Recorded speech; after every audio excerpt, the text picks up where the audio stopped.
Hey, and welcome to the Meditations and Musings podcast.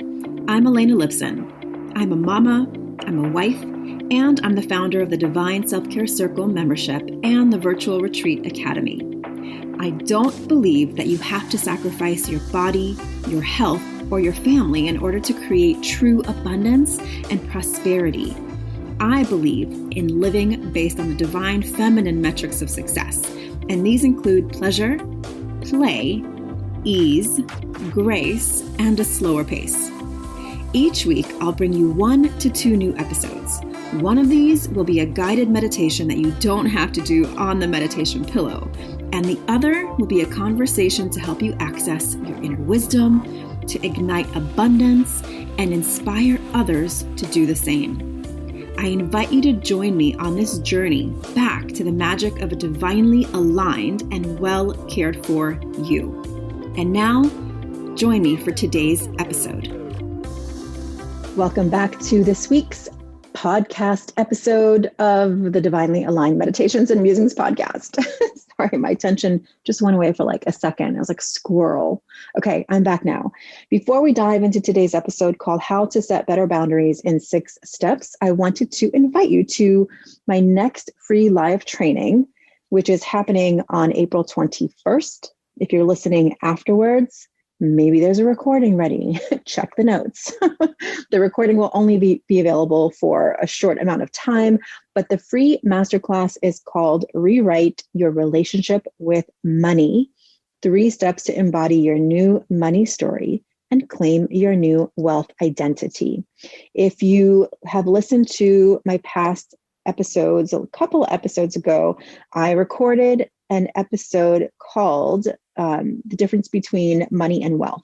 And in that episode, I shared quite a bit of resources and ideas and differences and some really great prompts for you. It was episode number 247. What does money and wealth mean to you? And I had you go back to your relationship with money from the very beginning, like having a positive memory or association with it, having negative associations with it, and how I tied it back into how it affects your current relationship with money. And beyond that, how it creates a wealth identity that then informs literally every decision you make in regard to investing, money, time, the way you see yourself in the world, the kind of things you allow yourself to do or not do. So during this wealth identity masterclass, I'm going to share with you some really great exercises to, first of all, help you identify your current relationship with money, your current wealth identity, and then 3 steps to embody a new story for you. And not just talk about it, not just write it in your journal. That's the first step, but really to help you bring it into real life. So I'd love to see you at that class. Simply find the link in either my show notes here at this episode, or you can go into my Instagram bio and you'll see a link there. Again, it's a free masterclass, and I'll be sharing with you some amazing exercises that you can do in the moment. If you can't be there live, it's at 1 p.m. Pacific time on April 21st. There will be a recording for about a week available, I believe, afterwards. I don't have the exact dates in front of me, but go ahead and sign up and I will see you there.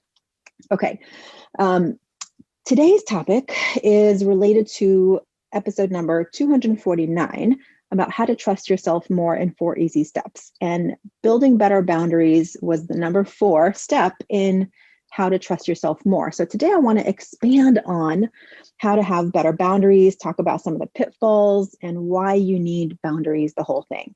So first of all, there are different kinds of boundaries. And I love having this conversation because boundaries, I actually didn't really like the word boundaries in the past, just like I don't like the word trigger. It's just the words themselves. I feel like people overuse them in a way that allows people to use them in too many broad situations and not really tell you anything specific. So today I want to get really specific, and then I'll give you 6 steps how to set better boundaries. But before I do that, I want to just make sure that I tell you this. This is really, really important.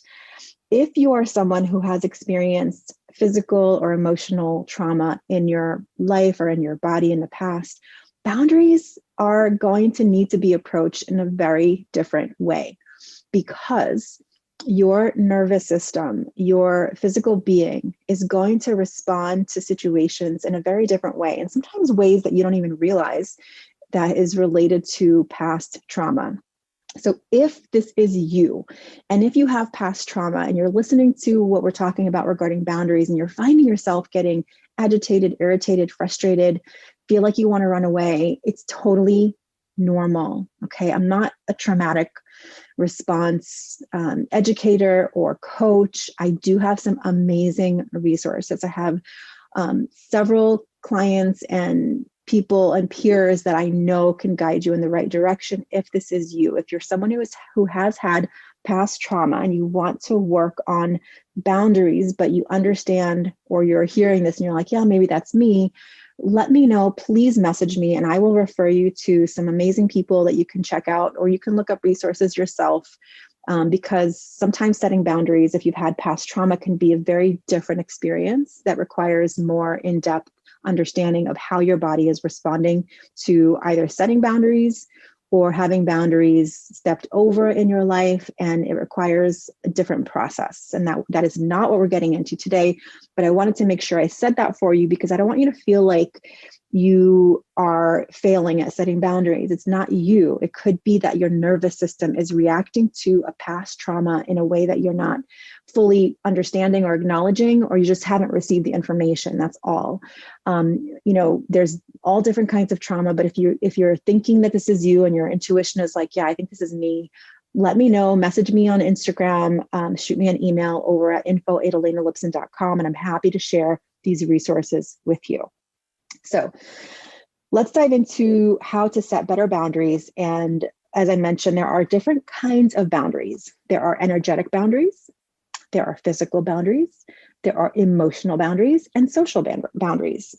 And I do have this as a very in-depth teaching in an upcoming program that I'm doing, but I wanted to give you a taste of it here. This isn't like, the reason I do this podcast is because some topics I can go really deep on, and I think it's for everyone. With some topics like this, with boundaries, I want to give you like 101, boundaries 101, because the nuances and the in-depth inner work that is required to really get into boundary setting requires a little bit more time, focus, and attention. And I don't know what you're doing. You could be washing dishes, you could be at the gym, you could be driving, and that simply does not do a service to the kind of work, the inner work that boundaries actually requires, beyond just saying no, thank you. That's like 101, very 101. So my intention today is to give you just something to think about in terms of boundaries, and to give you some, like, the 6 steps to setting better boundaries. But really, I know that a good percentage of you are going to be like multitasking, right? And then some percentage of you are going to have a journal with you and make some notes. And then an even smaller percentage of you are actually going to listen to this 2 or 3 times and actually ask good questions about it and actually start implementing. So I'm speaking to all of you, but I'm not going to go to this like masterclass level of boundaries, because it just doesn't do you a service, right? Just to tell you like, go be free and set all the boundaries in the world, but then not really back it up with any coaching or, intimate connection or conversation. So I just want you to know that I see you. This isn't about you. This isn't like a PhD in boundaries. It's not even like a bachelor's in boundaries. It's not even like a workshop in boundaries, because in a workshop, I can have more access to you asking me questions and me asking you questions. So again, preamble done. Just know that I want to give you good information. I want you to think about it. And if you want to go deeper, then let me know. So kind of boundaries: energetic, physical, emotional, and social. Those are the kind of boundaries that we can talk about setting. So what does that mean? In energetic boundaries, you could ask yourself, am I open to other people in a way that doesn't feel good to me? Am I allowing myself to be influenced by the energy of other people? Now, if you identify as someone who is an empath, which means that you're emotionally or energetically sensitive to other people, which so many of us are, we've just learned to like close it off in all the right ways, right?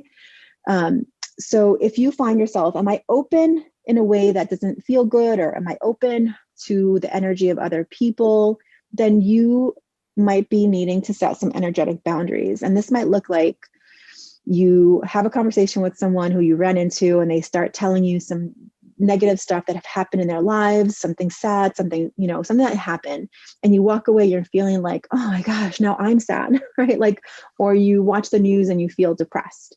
That's so many of us do that. So many of us are constantly being bombarded by the energetics of other people, and we are not even noticing it. Like, you could be, spend time with someone and you walk away feeling very happy and filled up with joy and energy. Or you can walk away from an interaction feeling like, oh, I don't feel like that felt shitty. So that might mean that you have energetic boundaries that need to be in place. I'm going to share with you how to do that. Like I said, this could be like an entire month worth of content and practices and exercises. And that's not what this is, but one of the ways that I love protecting my own energy. And I used to do this pretty much every day. I don't do it every day now because I feel like I have a very solid practice of being in my own energetic bubble anyway. But if you're just waking up to this kind of content and like, oh, I wonder if I have good energetic boundaries, one of the ways that I love to do this is twofold. One is I love saging or using water, like Epsom salt and water, to just clear out my energy, right? Epsom salt and baths are amazing to clear out any existing funky energy left over in your energy system, or saging your body. And something that I like to do if I know I'm going to, in a situation, like if you're going into Costco and you're going to have like interactions with a bunch of people just walking by them and you find yourself very sensitive, something I love to do beforehand, if you are like that, is to, like, in your mind, in your imagination, create a pink bubble around you and just have it around you. Zip it up at the top. Some people like to have like a zipper from the top to the bottom or bottom to top, and just notice how you experience the after energy of an experience like that. And you can find your own ways to do that. Some people have a shield. Some people like to do like a white light. Whatever comes up in your imagination and your energetic mind is exactly what you need. So don't overthink it. The next kind of boundaries we have are physical boundaries. This one's like more clear, right? I don't want you in my space. Don't touch me like that. And these boundaries are, again, also very, very connected with traumatic backgrounds. It might be very difficult for someone who's had a traumatic experience to set a physical boundary, or sometimes you go way over and feel like you don't want anyone in your space because it doesn't feel good. So these kind of boundaries are very important to set, very important to teach our children, and very important to understand that we have 100% agency over how we want to be touched at all times. This is regardless of whether you don't want to be weighed in at the doctor's office, or whether you want to interact with someone in a certain way in a restaurant, or whatever, like someone's in your space talking to you too close. You have the right to back up, right? You have agency over your body, over your physical space, even with those people, like even with your children and your partners. Like, we have the right to be touched in a way that feels good to us. And if something doesn't feel good, it is 100% okay to say, this doesn't feel good to me, no. And we can do it without anger. We can do it without irritation. Of course, we can do it with anger too. But we can learn to say, I don't like that, and be totally in our body to do that. So a lot of times people are so much in their minds, or they're thinking about like how the other person's going to react, or are they going to feel bad, or are they going to be upset, or their feelings going to be hurt. Like, no, none of that is your responsibility. Your responsibility is to be in the agency, fully in your body, to say this, yes, this, no. And this is like a muscle. It's a muscle that you build up, right? And we're going to talk a little bit about how to go through this with each one. Like, there's a 6-step process to set your boundary within each one of these containers. But I'm just giving you kind of a little rundown of what boundaries look like in each one. So again, physical boundaries, your kids have the right to physical boundaries. Your partner does. Every single human being has the right to be touched and not touched in the way that they want and do not want. And the more we can teach our kids to speak up for themselves to do this, the more we can practice it ourselves, the more we are going to engage with people in a positive way, instead of feeling like we don't have that agency. And the more you do things that are in your body, like embodiment practices like dancing and yoga, martial arts, those are the things that get us feeling like we're grounded in our bodies, because so many people are walking around either looking at their phones, in screens too much. They're constantly in their head versus in their body, that they don't even have like that in the moment awareness or knowledge of what feels good and what feels doesn't, or what doesn't feel good. And they wait too long to say no. And that is very, very confusing. We need to have people in their body speaking up for themselves. This doesn't always mean anger and no. It just, on the positive side, on the beautiful side of this, you learn how you like to be touched. Yes to this, no to that. I'm going to get a massage. I don't like to have my, my neck massage very hard because it hurts. I love my feet massage and my hands. Like if you can't communicate that, you're always going to be not getting exactly what you want. When it comes to intimacy with your partner, this is a huge thing. Yes, more of that, please. I don't like when you do that. I love when you do this. Can you please massage my feet? Are you seeing a theme here? I really love foot massages. So if you can learn to ask what you want for what you want and how you want to be touched physically, and say no to the way you don't want to be touched, you build a stronger trust connection with your partner and with yourself. Number 3 is emotional. Emotional boundaries are really, really, really important. And again, I will say this every time. There is an entire week-long, month-long class we can have on just emotional boundaries. But one of the ways I see this playing out most, that's probably most relevant for you, is in what kind of emotional relationships you will allow with other people.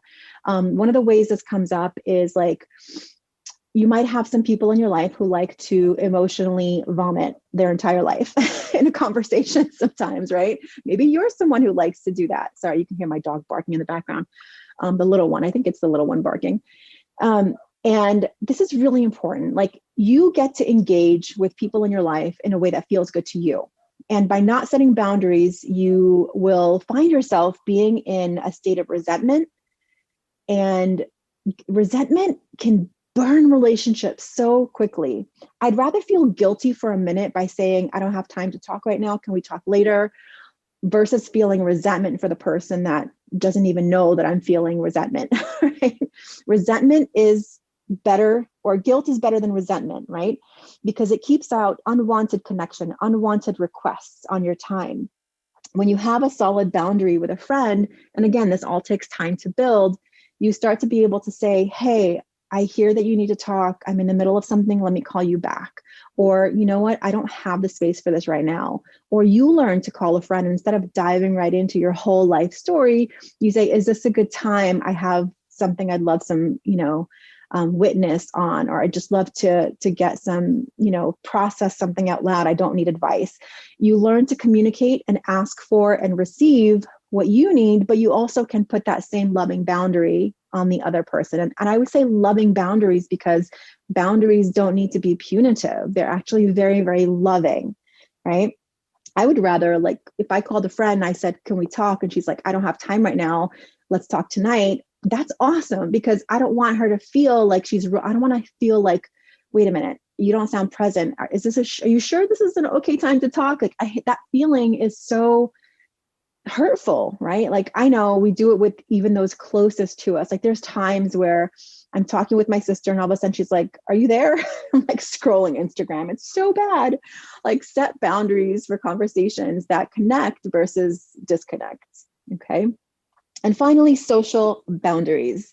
I feel like social boundaries have fallen apart, fallen down a black void, fallen into like some volcanic eruption over the last year of our lockdowns and pandemics, and they've had to be rewritten. So I feel a little bit like I need to think a little bit more about social boundaries, but in general, social boundaries, I think people oversimplify it by saying, I'm an introvert or I'm an extrovert, and therefore I either like being with people and I don't.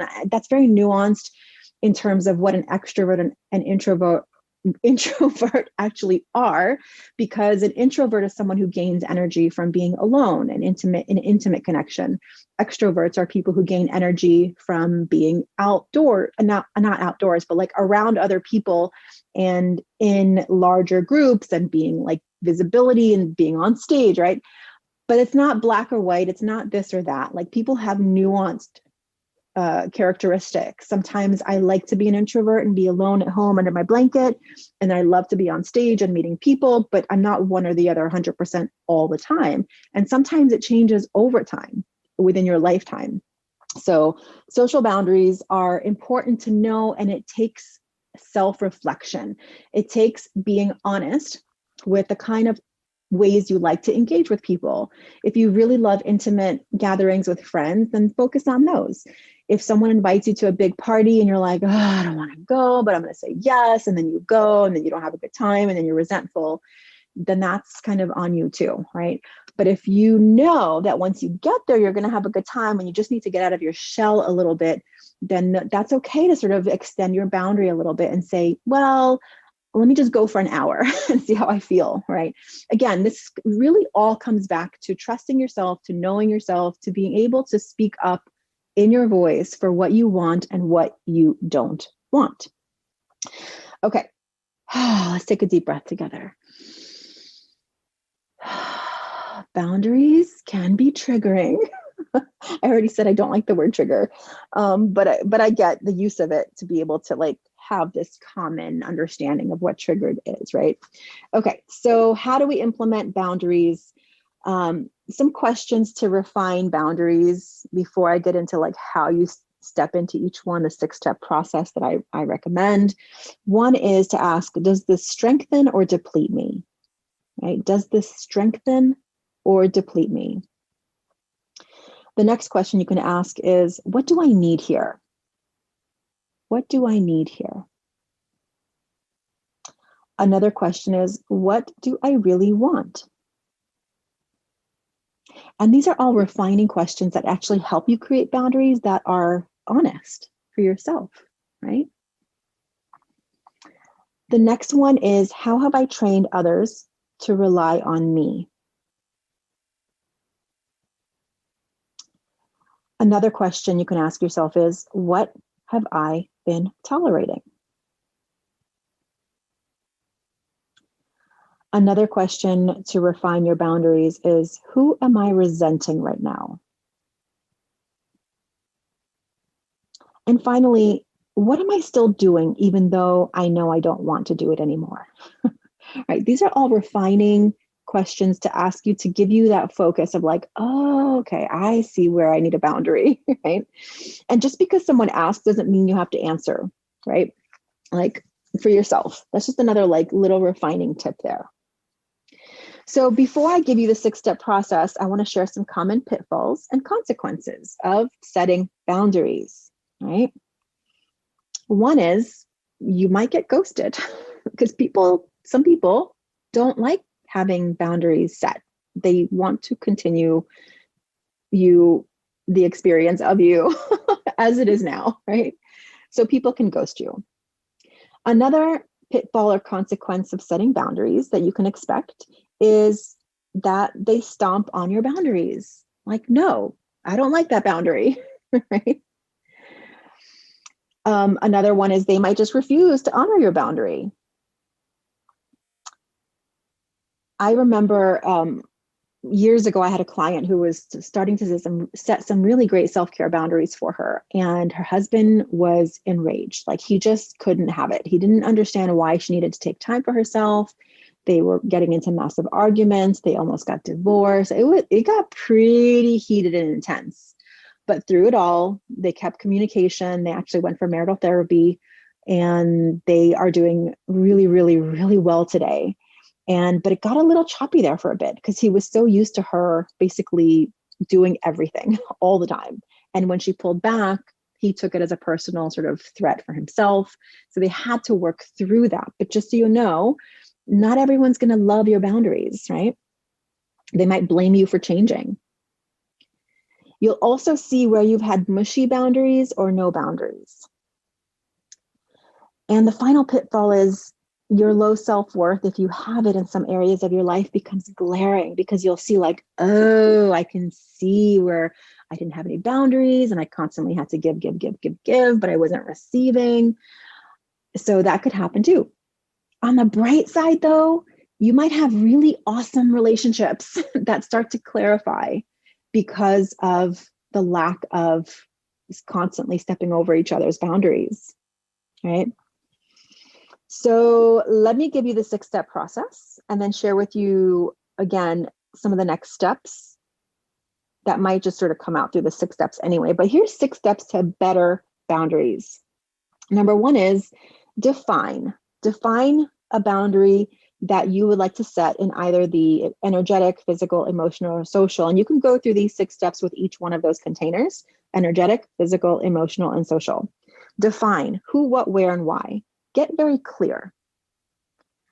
Number 2 is clarify. Clarify how you want to implement the boundary and the consequences that might come from it. And by defining some of the consequences in advance, it actually gives you like a little bit of a peace of mind because you're not going to be caught off track.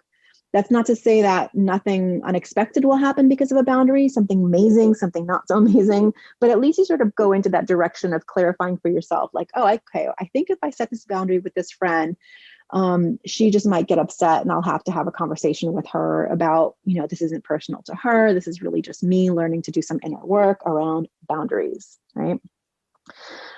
Step number 3 is clearly plan how you're going to communicate the boundary and ask for a receipt. So what do I mean by that? Clearly communicating a boundary means that you have planned out your boundary in advance. You know exactly what you want to say. And you ask for a receipt, meaning understanding and confirmation that the other person hears you and receives it. Like have a conversation about it, that they understand what you're asking of them, especially with kids. It's a huge one. So I love the nonviolent communication format of asking for what you want, which is when you do this very specific behavior, I feel whatever the exact feeling is, I would prefer that a very specific changed behavior, right? I really like that format because it sort of takes away the blame of the other person. It actually makes it a very behavior based. So let's say, if I would say to my husband, when you forget to massage my feet, I feel like you don't really like to massage my feet. I would really prefer that you massage them once a week. So it's like a simple one for you, but you can use it for yourself, right? So asking for the receipt means I'd love to, can you let me know that you heard what I said? What did you hear me say? Again, this is like high level communication stuff, but without it, we end up having very blurry, foggy, mushy boundaries, and relationships tend to either go stagnant or stale or reverse. Okay, number 4. Plan how you're going to implement and hold the boundaries. So you know the consequences. And again, this is not a one and done. This is like an ongoing thing.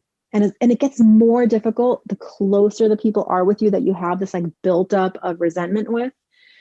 You might need to practice with a little bit of an easier situation, right? Like with doing the laundry, making your kids do the laundry, or having a friend that you really feel a lot of trust with, practice setting boundaries with you. Because if you go right into the most difficult relationships and try to set those boundaries, you're going to get triggered because it's our subconscious and our unconscious patterns have this emotional reaction that you can't even control sometimes. So I would suggest to start practicing boundaries with friends who you can be playful with it, right? And even with yourself, maybe trying to set a boundary with yourself as well. Okay, number 5 is remember to lovingly enforce the consequence. This isn't about punitive, becoming a total biatch, screw you if you don't listen to my boundaries. That's not what this is about, right? This is about learning to engage with people who you love and who you care for and who you have to interact with in a way that's loving, right? Loving boundaries, not punitive boundaries. So lovingly enforce them, meaning you might not remember, but this is what we talked about. Can we have can we sit down for some coffee or tea and have this conversation? Now, again, sometimes there isn't that open communication. And so a boundary might have to be more one-sided. And more importantly, you might have to be loving to yourself first in order to set boundaries that feel good to you, right? It's not like a one-sided thing, but you have to start with loving yourself first and say, okay, this is going to be really challenging for me, but I know I can do this. I'm going to speak my mind, even though my palms are sweating and my heart is racing. I'm going to be honest. And I also give myself the grace of knowing that things aren't going to change right away, but they're changing over time and I'm taking steps in the right direction. Okay. And number 6, finally, be very, very clear when your boundary is being violated in the moment, if you can. If you can. For example, when I go to the doctor or anywhere, like I go anywhere and something is happening that I don't like, I practice. Like this has been something that's been so powerful for me in my lifetime where like if you get the wrong, oh, this happened to me. And I actually mentioned this on a past podcast. If you're in a situation where something's happening that you don't like and you don't speak up, it's like this little tiny bubble of resentment that comes up to yourself sometimes for not saying anything. So I remember I was at a coffee shop maybe like over a year ago, and it must have been over a year ago because I don't remember anyone wearing masks. And I was standing at the coffee counter waiting for my coffee, and there was a little coffee sitting there already. And it's been sitting there for a few minutes because I've been standing there for a few minutes. This woman comes up and she's like, excuse me, is this the whatever, white flat coffee? I don't know, whatever she ordered, cappuccino, frappadappa, I don't know. She's like, and the young lady, the barista, she's like, yep, that's yours. And the woman had been sitting outside, so she didn't hear when the woman called her name. And she took a long time to come in and get her coffee. So by the time she drank it, she said, she took a sip. She's like, oh, it's cold. And the barista said, I'm really happy. It's not a problem. I'm happy to make it again for you. No problem. And the woman, I could see it in her eyes. She wanted her hot coffee, but she's like, oh, it's okay. Like her voice got really high. And she sort of shrugged her shoulders, and I can see it. I can totally see her wanting a hot coffee. And she turns around and walks away and goes out. Shortly after my coffee comes out, I go back outside to sit with my husband, and I hear the woman telling, she had 2 daughters, twin daughters. And she was complaining to the daughter. She's like, I can't believe that woman. She let my coffee sit there for so long. This place has gone downhill. And I'm thinking like, whoa, she is feeling so much resentment right now because she didn't speak up. Like she could have had a moment of guilt for having wasted a little cup of coffee and having the woman remake the coffee that she probably paid like $5 for, instead of now having resentment towards the woman who's the barista who was happily going to remake it, probably towards herself for not speaking up. And now she was complaining to her young daughters who were like 8 years old. And they were both like, oh, and one of the girls were like, well, mommy, why didn't you have her make it over for you? And the woman she didn't say anything. I couldn't see her face, but it was a perfect example of in the moment that she had this internal boundary violated, not on purpose, but it just was. And she didn't say anything, right? It's a simple boundary that she did not like speak up for herself, right? Another one is, when I was at the doctor's, I didn't want to be weighed because I knew I gained a little weight. I'm like, I still want to be weighed right now. I'm here to deal with something else. And I said, I'm like, do we have to do the weight this time? I really don't want to, weigh myself. She's like, nope, we don't have to. So I was like, oh, that was easy. And it made me wonder how many times we let other people dictate what's happening to us and for us without asking, is this necessary?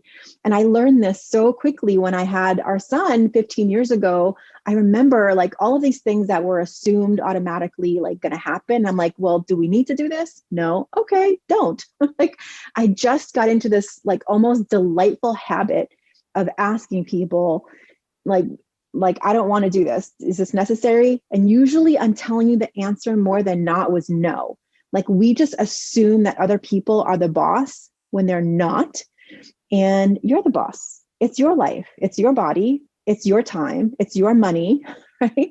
Like if someone's doing something and you don't like it, like speak up. That is all about boundaries, right? Okay. So let's take another deep breath. You got this. You got this. It's all good. Okay.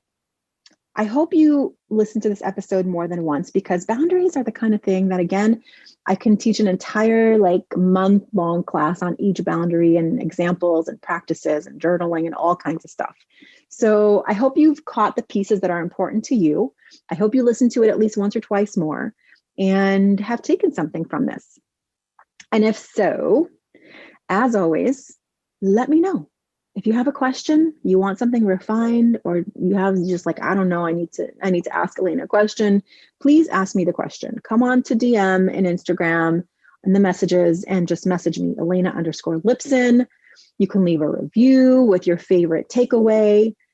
Share it with a couple of friends and then practice the boundaries on each other.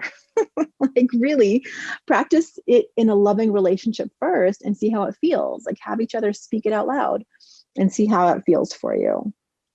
All right. So once again, thank you so much for being here. You are again invited to my next free masterclass on April 21st at 1 p.m. Pacific time, called Rewrite Your Relationship with Money. And we will be talking about boundaries around money too. And it's 3 steps to embody your money story and claim your new wealth identity. I truly hope to see you there. Get on the wait list right now, and I will send you all the reminders beforehand. And I so look forward to seeing you there. I think that's all I had today. All right. I've never said like that. Okay. Have an amazing day. I obviously need to go get some water and wrap up this episode. Again, thanks so much. And I'll see you on the next one. Go take care of yourself. Go set a good boundary and love yourself deeply. Thank you so much for listening and learning about the new divine self-care way of being in your life, business, and the bedroom based on the divine feminine metrics of success: pleasure, play, ease, grace, and a slower pace. If you're ready to bust the myth of overwhelm and tap into an inspired start to each day, I've put together a free video series for you to help you start each day with energy, inspiration, and ignite that inner pilot light which attracts joy, magic, and synchronicity. You can access my 3-step magic morning practice to help you ignite your inner light and attract the abundance that you're craving. Head on over to elenalipson.com/gift. And if you enjoyed this episode, I would so love if you share it with a friend, a sister, a mother, a daughter, and please leave a review. That is how the magic starts to ripple out. Here's wishing you a day full of beauty, magic, and divine self-care. I'll see you next time at the Meditations and Musings podcast.